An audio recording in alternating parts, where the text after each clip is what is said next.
ويريكم آياته فأي آيات الله تنكرون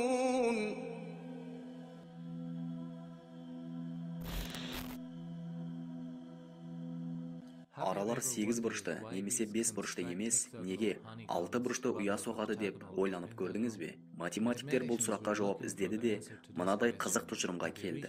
Гексагон, яғни 6 бұрыш максималды қолданыс үшін анағұрлым жарамды геометриялық пішін болып табылады. Ең тиімді көлемді қамтамасыз ету және ұя құру барысында анағұрлым аз балауыз жұмсау үшін басқа бірде-бір пішін мінсіз сәйкес келмейді. Ара ұясы техниканың таңғажайып бөлігі, бірақ осы 6 бұрышты жасау үшін олар неге эволюцияға ұшырады? Шындығында олардың соншалықты көп нұсқалары болмады. Мысалыға, егер сіз 5 бұрышты қиыстырғыңыз келсе, олар бір-біріне әдемі үйлеспейді, немесе араларында көптеген бос орындар қалып қояды. Егер олар мұқият үйлесетін бір қалыпты пішіндер жүйесін құрғылар келсе, онда расымен де сіздің үш ақ нұсқаңыз бар. Яки тең қабырғалы үш бұрыш, яки квадрат, яки аралар секілді 6 бұрышты қолдана аласыз.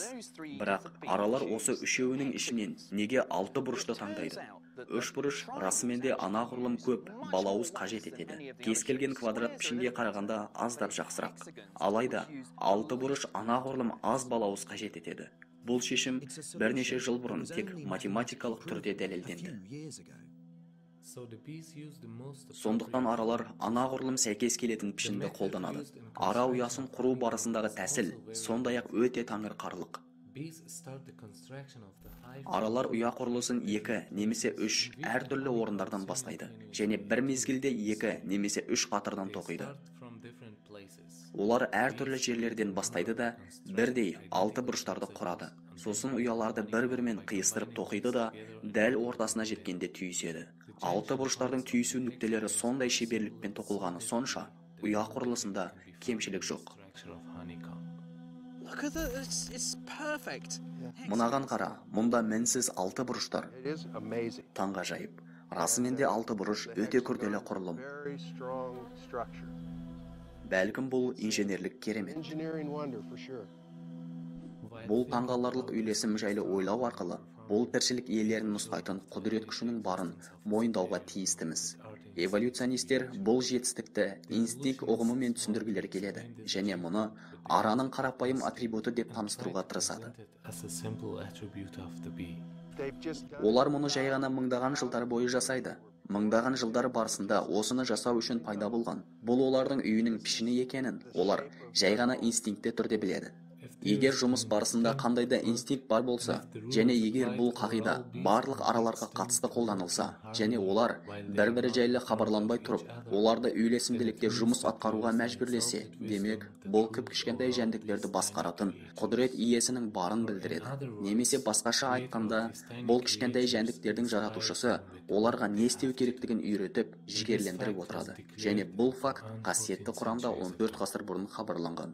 وأوحى ربك إلى النحل أن اتخذي من الجبال بيوتا ومن الشجر ومما يعرشون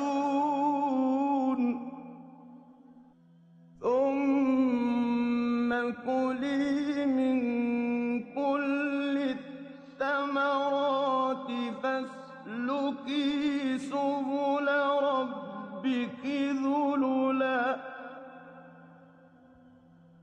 يخرج من بطونها شراب مختلف ألوانه فيه شفاء للناس إن في ذلك لآية لقوم يتفكرون Одан бөлек тозаңдарды жинап және бал жасайтын жұмысшы аралар барлығы шын мәнінде аналық аралар. Аталық аралар бал жасамайды. Бұл жақында ғана белгілі болды. Алайда аталған аяттағы сөздер бұл фактке 14 ғасыр бұрын меңзеді. Арабша кули, фаслюки және бутуниха сөздері барлығы аналық текте. Ал бұл сөздердің аталық тегі күл, фаслюк және бутунихим. Міне сондықтан аятта сөздердің аналық тегін қолдана отырып, Алла жұмысшы аралар олардың ішіндегі аналықтары екенін хабарлайды. Оған қоса бұл аяттар жақында ашылған жаңалыққа меңзейді. Аралар өздерінің ұяларын, өздерінің балауыздарынан тоқиды. Алайда ғалымдар өздерінің ұяларын орманда, тіпті тегіс жартасқа тоқитын араларды жақында ғана анықтады. Раббың араға таулардан, ағаштардан және лапастардан ұялар жасап ал, деп нұсқады.